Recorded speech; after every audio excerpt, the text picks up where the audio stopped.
Hello बच्चों, class 10 के सभी विद्यार्थियों को बहुत ही बढ़िया और खुशखबरी आपके बीच आ चुका है। आपका YouTube channel by Sandeep sir है। आपका YouTube चैनल में इंपॉर्टेंट क्वेश्चंस मैथ का आपको अब आ चुका है 2023 के लिए क्लास 10 का VBI क्वेश्चन 2023 का ऑल क्वेश्चंस आपको मिलेंगे और केवल VBI 2023 का अब ज्यादा पढ़ने की जरूरत आपको नहीं है, क्योंकि इस YouTube चैनल पर केवल और केवल आपको मिलेंगे VBI क्वेश्चंस। तो आप यदि इस YouTube चैनल में नए हैं और यदि आप केवल अच्छा मार्क्स पाना चाहते हैं 2023 में, तो आप इस YouTube चैनल को सब्सक्राइब करें। तो सबसे पहले चलते हैं पहला क्वेश्चन आपके बीच इंपॉर्टेंट क्वेश्चन 2023 का VBI क्वेश्चन है। अभाज्य गुणनखंड विधि द्वारा 96 और 404 का LCM और LCM ज्ञात कीजिए।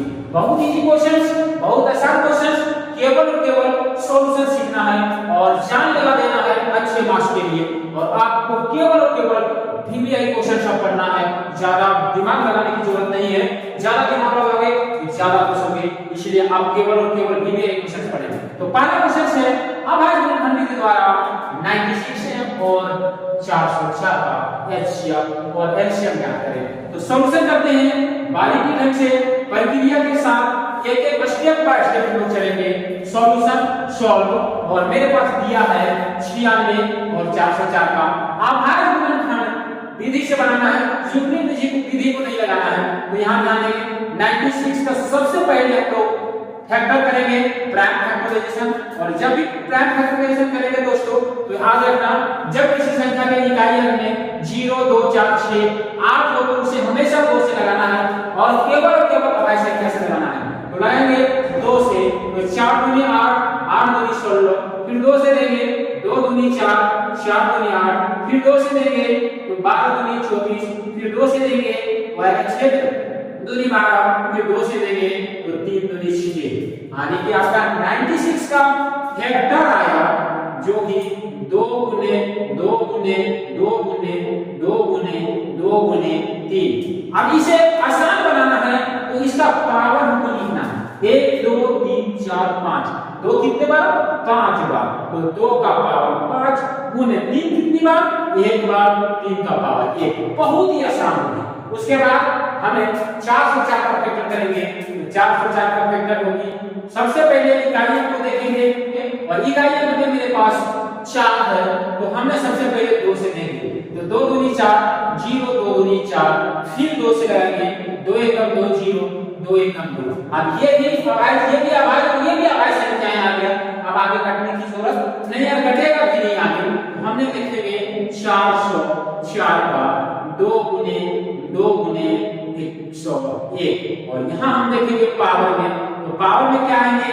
2 बार आया है तो 2 लिखेंगे, पावर 2 देंगे तो गुने 101 एक बार आया है तो 101 का पावर 1 देंगे। पावर से हमें क्या फायदा है? क्योंकि HCF सबसे पहले HCF निकालनी है। तो HCF में बहुत ही आसान है कि दोनों में जो संख्या होंगे उसी को लिखना है। दोनों में जो संख्या होंगे उसी को लिखना है, लेकिन डबल नहीं लिखनी है, एक ही बार लिखना है। और जिसका पावर सबसे कम होगी, जैसे यहाँ पावर 5 यहाँ पावर 2, तो किसका पावर कम है? इसकी पावर कम है 2 देंगे। अब क्या करेंगे हम लोग? 2 कितने बार है? यदि 2 5 बार था तो पावर 5 लगाएं। 2 बार है, पावर 2 लगाएं। तो 2 यहाँ 2 का पावर 2 है, इसका मतलब 2 बार है। 2 बार 2 है तो 2 दूनी 4। HCF कितना है? 4। बहुत ही आसान। लेकिन LCM निकालनी हो तो क्या फिर से इसको लिखना होगा? नहीं, घबराने की जरूरत नहीं। LCM का फॉर्मूला है, सूत्र है LCM का, LCM बराबर पहली संख्या गुने दूसरी संख्या बटे HCF।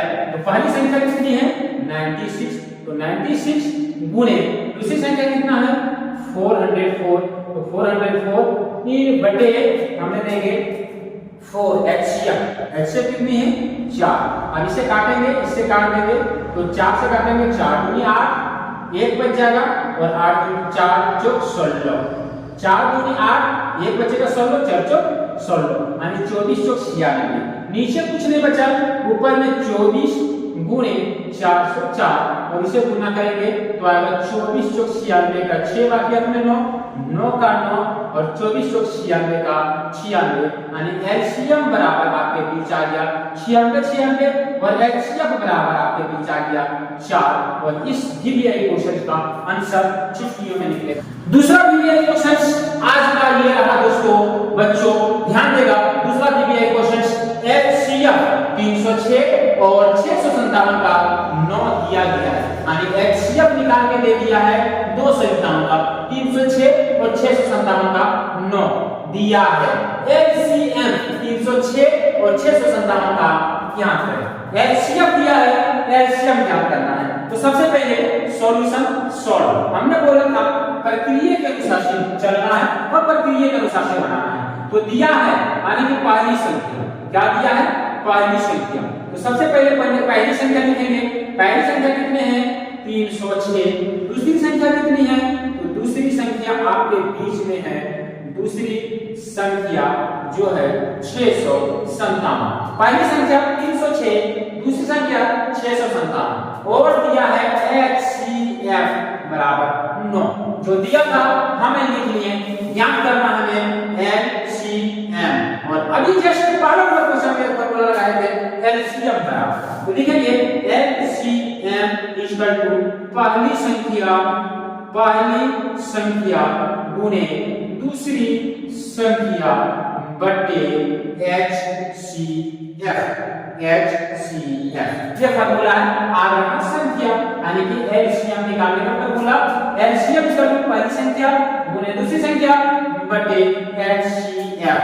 पहली संख्या मेरे पास है 306 और दूसरी संख्या मेरे पास है 657 बटे HCF मेरे पास है 9। ध्यान देगा दोस्तों, आप हमारे बीच काटने की बारी है तो आराम से मेरे पास कट जाएगा। जो भी काटना है आराम से काटेंगे। तो काटते हैं, इसको सबसे पहले भाग करेंगे। 9 दिया 27, 3 बचेगा 9 चौका 36, 9 दिया 27, 3 बचा 36 आया, 9 चौका 36 और मेरे पास आया 34 गुणे 657 और 34 को 657 से गुणा कर लेंगे तो मेरे पास आएगा 22 33 8। ये 22 33 8 यानी कि एलसीएम बराबर होगा एलसीएम इक्वल टू 22 33 8। ये था इसका आंसर। बहुत ही आसान क्वेश्चन है और आज का क्वेश्चन भी है संख्या 6 72 और 120 का अभाज्य गुणनखंड विधि द्वारा HCF और LCM ज्ञात करें। बहुत ही इंपॉर्टेंट क्वेश्चंस इस साल 2023 के लिए आपके बीच और आसान क्वेश्चन है। अगर सिलेबस भी बहुत बड़ा नहीं है, सिलेबस भी बहुत छोटी है और आप यदि इंपॉर्टेंट क्वेश्चन को लगातार रीड करोगे तो शायद आपका बहुत ही अच्छा नंबर आ सकता है आपके बीच। तो चलते हैं सॉल्व प्रक्रिया के अनुसार से। और यहाँ दिया है 3 संख्याएं, पहली संख्या है 6, तो 6 का हम अभाज्य करेंगे, 2 से देंगे, 2 दिया है 6। 72 का करेंगे तो 72 का आएगा, 2 से देंगे 36 दूनी 72, 2 से देंगे 18 दूनी 36, 2 से देंगे 9 दूनी 18, 3 से देंगे 3 यही 9 और 120 का हम लोग करेंगे, 2 से देंगे 60 दूनी 120, 2 से देंगे 30 दूनी 60, 2 से देंगे 15 दूनी 30, 3 से देंगे 5 दूनी 15 और आपके बीच आया 3 संख्या का फैक्टर। एक आया 2 गुणे 3, पावर में लिखा जाए तो होगी 2 का पावर 1 और 3 का पावर 1। इसी प्रकार से 72 का देंगे तो 72 का होगा 2 गुणे 2 गुणे 2 गुणे 3 गुणे 3 और इसको पावर में लिखा जाए तो 2 3 बार आया है, इसका मतलब 2 का पावर 3 और 3 2 बार आया है, इसका मतलब 3 का पावर 2। अब आपके बीच में आएगा 130 का और 120 का होगा 2 गुणे 2 गुणे 2 गुणे 3 गुणे 5 और आपके बीच 2 3 बार आया है, यानी 2 गुणे 2 का पावर 3 और 3 एक बार आया है, 3 एक कम 3 का पावर 1 और 5 एक बार आया है, 5 का पावर 1। ये पावर आपको गलत नहीं होने देंगे। सबसे पहले एलसीएम ज्ञात करेंगे। एलसीएम ध्यान देना, एक ही से दोनों ज्ञात हो जाएगा। एलसीएम में याद रखना सभी को लिखना है लेकिन डबल किसी को नहीं लिखना है दोस्तों। सभी को लिखो, पावर में जितना भी आए सभी को लिख दो लेकिन डबल किसी को मत लिखो। 2 आया है 2, 3 आया है 3, 5 आया है 5, एकदम बिल्कुल 2, 3 और 5, इसके अलावा कुछ नहीं आया। 2, 3 और 5 दे दिए। अब ध्यान देना, एलसीएम जब रहे तो अधिकतम पावर जिसका होगा उसी को देना है। 2 का पावर 1, ये नहीं, 2 का पावर 3, 2 का पावर 3, माने अधिकतम पावर 3 है, तो यहाँ 2 का पावर 3 नहीं। 3 में देखेंगे 3 का पावर 1, ये नहीं, 3 का पावर 2, अधिकतम पावर 2 है, 2 देंगे। 5 का पावर 1 है, 5 का पावर 1 ही लगाएंगे, देंगे 2 3 बार, माने 2 गुने 2 गुने 2 3, 2 बार 2 3 गुने 3 5, एक बार 5 5 गुना करते हैं। 5 दूनी 10, गुना करना आसान, 5 दूनी 10, 10 दूनी 30, 30 यहीं 90, 90 दूनी 180, 180 दूनी 360, मतलब आपके बीच एलसीएम आया 360, यानी एलसीएम बराबर 360। अब एचसीएफ निकालनी है, कुछ नहीं करना है, बस यही वेक्टर में हम लोग निकालेंगे। एलसीएम में हम लोग क्या बोले थे, सॉरी एचसीएफ निकालनी है, तो एचसीएफ में कुछ नहीं करना है। एचसीएफ में इसी में निकालेंगे, क्योंकि हमें एचसीएफ में जो सभी में हो उसी को लिखना है। तो ये 2 2 2, तीनों में 2 है, 2 लिख देंगे, गुना देंगे, तीनों में से 3 है, 3 लिख देंगे। 5 तीनों में नहीं था, छोड़ देंगे, कोई मतलब नहीं है, नहीं लिखने की जरूरत है। अब यहाँ ध्यान देगा, यहाँ से पावर जिसका सबसे कम होगा उसी को देना है। 2 का पावर सबसे कम 1, तो 1 देंगे। 3 का पावर सबसे कम 1, तो 1 देंगे। इसका मतलब एचसीएफ होगा 2 गुने 3 बराबर 3 गुने 6, एचसीएफ आया 6, एलसीएम आया 360, एचसीएफ बराबर 6, एलसीएम बराबर 360, एलसीएम बराबर 360। एकदम आसान क्वेश्चन हमारे बीच बने रहे और एकदम आसान दी गई क्वेश्चन के साथ आप अच्छे मार्क्स लाने का प्रयास करें। यदि आपको बढ़िया लग रहा है तो मेरे YouTube चैनल को लाइक जरूर करें, क्योंकि आप जितना लाइक करोगे आज से शुरुआत होगी इंपॉर्टेंट क्वेश्चन, और इसी प्रकार से और बेहतर इंपॉर्टेंट क्वेश्चन आएगा आपके बीच जब तक आप एग्जाम नहीं दोगे तब तक। तो चलते हैं अगले इंपॉर्टेंट क्वेश्चन आज के लिए आपके बीच ये है दोस्तों, इसको देख के आप घबराएं, बहुत ही आसान रूप में आप सीख करोगे। सिद्ध कीजिए कि √5 एक अपरिमेय संख्या है। इसे सिद्ध करना है, बहुत ही इंपॉर्टेंट क्वेश्चन आपके लिए, बहुत ही विभिन्न क्वेश्चन आपके लिए ये है, और इसे सिद्ध करते हैं, ध्यान देंगे। सिद्ध करना है हमें क्या, √5 एक अपरिमेय संख्या है। यदि किसी को दूसरे की अपेक्षा गलत साबित करना हो तो याद रखें, दूसरा को आपको सही साबित करना होगा, तब जाकर दूसरा गलत साबित होगा। तो याद रखना, ये मेरे पास √5 है, जो कि हमें पूछ रहा है कि इस अपरिमेय संख्या है, सिद्ध करना है। कुछ नहीं करेंगे, जस्ट इसका उल्टा मान लेंगे। उल्टा क्या मानेंगे, अपरिमेय का परिमेय। हमने मान लेंगे कि √5 एक परिमेय संख्या है। तुम लोग को भी यही मानना होगा, माना कि √5 एक परिमेय संख्या है। क्या है, परिमेय संख्या है। अब आ रहे दोस्तों, ये हम मान लिए, तो क्या होंगे, √5 बराबर p बटे q। क्या होंगे, p बटे q, जहां p और q एक पूर्णांक है, याद रखना, जहां p और q एक पूर्णांक है, और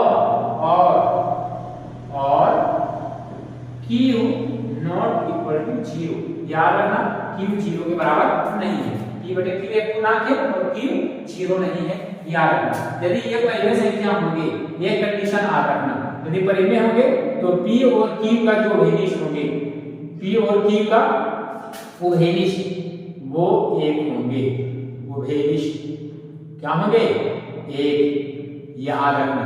या तो बस यही चीजें हैं, p और q का HCF, p और q का HCF बराबर 1 होना चाहिए। यदि होंगे परिमेय संख्या, तो यदि ये नहीं आया तो समझना ये अपरिमेय संख्याएं हैं। तो बनाते हैं, ये लिखना है तुम्हें, माना कि √5 एक परिमेय संख्या है और परिमेय संख्या होंगे तो √5 p बटे q के रूप में होंगे, जहां p और q एक पूर्णांक हैं। आप क्या करेंगे, आपको ध्यान देना, कुछ नहीं करना है। आपको यदि ज्यादा समझ नहीं आता है तो कुछ नहीं करो, क्या करो, दोनों तरफ वर्ग करने पर, दोनों तरफ वर्ग करने पर, दोनों तरफ वर्ग कर दो। वर्ग का मतलब होता है स्क्वायर, यानी दोनों तरफ पावर लगा दो, 2 5 का पावर 2 बराबर p बटे q का पावर 2। अब पावर इस रूट, देखो पावर के बदले यानी स्क्वायर के बदले रूट काटती है, ये स्क्वायर करके रूट कटेगी तो बचेगा केवल 5 और यहाँ होगी तुम्हारे बीच p² बटे q², p² बटे q²। अब हमें यहाँ करना होगा क्रॉस गुना, क्रॉस गुना तो इसको इसके साथ, इसको इसके साथ, तो सबसे पहले p² को पहले गुना कर देते हैं, q² को बाद में इसके साथ गुना करेंगे। याद रखना कि ये इधर यदि जाएगा तो समझो कि 5 जो है p² से विभाजित होगा। यहाँ हम लोग लिखेंगे, यहाँ चूंकि p² 5 से विभाजित, p² 5 से विभाजित है, p² किससे विभाजित है, 5 से, तो p भी 5 से विभाजित होगा, तो p भी 5 से क्या होंगे, विभाजित होगा। ध्यान देना, p² 5 से विभाजित है, कैसे, अब हमने समझा चूंकि, ध्यान देना 5 को इधर ले जाएंगे तो p² बटे 5 बराबर q² हो जाएगा। यहाँ से भाग करेंगे 5 को, ध्यान देना, मान लेते हैं p के जगह में 5 है तो 5 का स्क्वायर बटे 5 यानी 25 बटे 5 काटेंगे, 5 5 25। यदि ये स्क्वायर ना हो तो क्या होगा, 5 बटे 5, 5 से 5 कट गया यानी 1 आएगा, मतलब स्क्वायर हो तो पर भी विभाजित होगा, स्क्वायर नहीं हो तो पर भी विभाजित होगा। तो यहाँ समझ में आ गया कि यहाँ हमने लिखा चूंकि p² 5 से विभाजित है तो p भी क्या होंगे, 5 से विभाजित होंगे, तो आपका इस जगह p का गुणनखंड 5 होगा, क्या होगा, 5 एक जगह आ गया। अब देखना है हमें, अब हमने क्या करेंगे, हमें अब देखना है q किससे विभाजित होंगे, तो हम लोग क्या करेंगे, समझ लेना, हम लोग करेंगे, माना कि p बराबर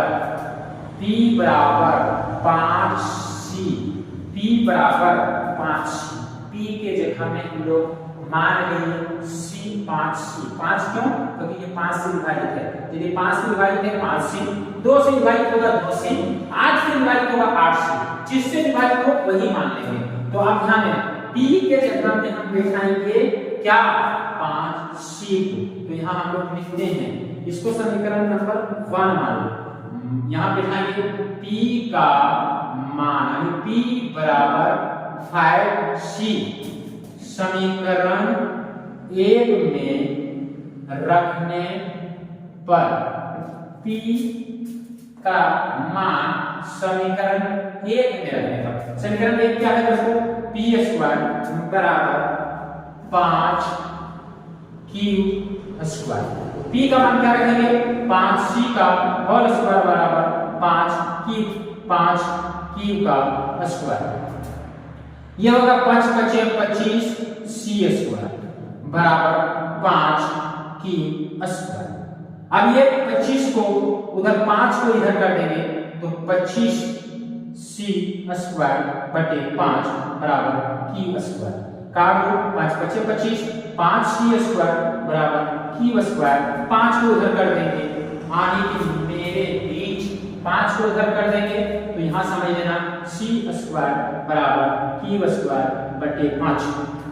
देखो सेम टू सेम किया है, यहाँ आ गया है मेरे पास क्या, चूंकि हम लोग लिखे हैं यहाँ p² बटे 5 यानी 5 p² को विभाजित करता है तो p भी 5 को विभाजित करेगा, p² 5 से विभाजित है तो p भी 5 से विभाजित है। सेम टू सेम यहाँ भी आया कि q² 5 से विभाजित है, क्या है, q², लिखेंगे q² 5 से विभाजित है, क्यू स्क्वायर 5 से विभाजित है। क्या है?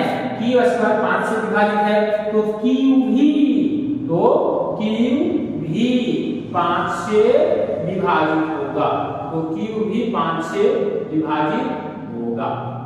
अब हमें क्या करें? यहाँ पे क्या समझना है? ध्यान से, यहाँ गुणनखंड 5, यहाँ भी 5, क्योंकि दोनों एक ही संख्या से कटा, तो यहाँ लिखेंगे कि यहाँ गुणनखंड यानी यहाँ ओहेनिश गुणनखंड कितना आया भैया? ओहेनिश गुणनखंड 5 है। यदि एक आता तो हमारे बीच में क्या हो जाता? पहली संख्या, लेकिन एक नहीं आया, कितना आया? 5। तो अब हम जब क्या कर सकते हैं कि हम लोग जो यहाँ माने कि ये 5 एक पहली संख्या है, मेरा मानना गलत हो गया। क्या हो गया? गलत। तो लिखेंगे अतः